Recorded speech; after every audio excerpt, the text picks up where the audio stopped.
Bro, sit down. Mr. Minor? We have received information from your country.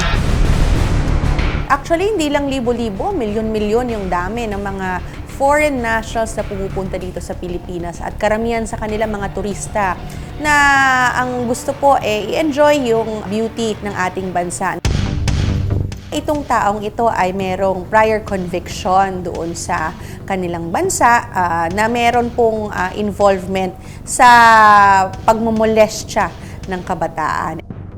From Spokane, Washington, itong individual na ito for raping and molesting a child.